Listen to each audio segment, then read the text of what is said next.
He was an amazing kid. He had tons of friends, and he was one of the most generous kids. Everybody was his best friend. Like, literally, they all said they were his best friend, and he made everybody feel like that.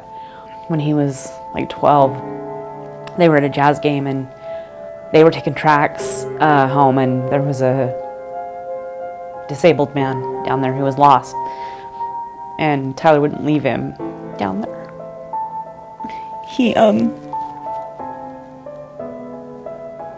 He begged us to give him a ride home because he didn't want to leave him down there stranded. That's just the kind of kid he always was. Like, he had the biggest heart. His very best friend was the one that was with him, though, and that was his soulmate. He said, rolled together, they would live together, and their wives would just have to deal with it, and they were going to die together. That was their plan in life.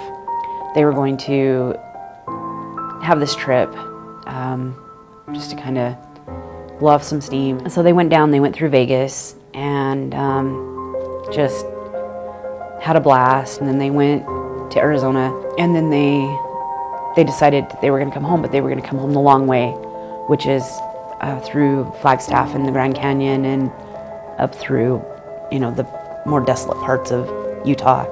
So they had gone up through Escalante. They picked up a hitchhiker.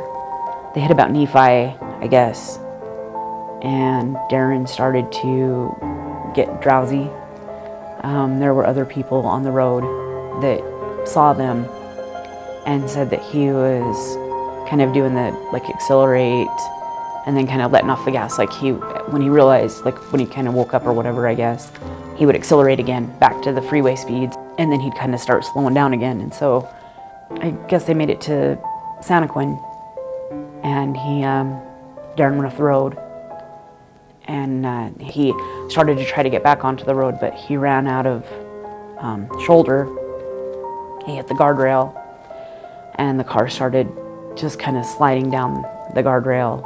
Darren was trapped, and Bill, the hitchhiker, was trapped, and Tyler was asleep in the passenger seat. He wasn't wearing his seatbelt for whatever reason, because he always wore his seatbelt, always. Like I said, that Darren fell asleep, and neither one of them made it. Well, even since then, I find myself driving drowsy, and I'm always like, this is the reason why your son's not here anymore, and I have to stop. I realize now that it's a lot. I mean, it's like being intoxicated. It's almost in comparison, and it's not something you really think about because you think, I haven't done anything. I'm tired, that's it. How is that similar to me drinking and driving? But the effects are almost the same, and the result is probably even more so because people don't realize it. I think that's the biggest thing. You're dozing off before you even know that that's happening. You're bobbing your head, or you're trying to crank the music, or and it happens so fast. That's all it takes. 30 seconds, you blink and you're off the road. Sometimes you get lucky, sometimes you don't. Pull over. It's not worth wherever you need to be or wherever you think you need to get to. It's not worth it.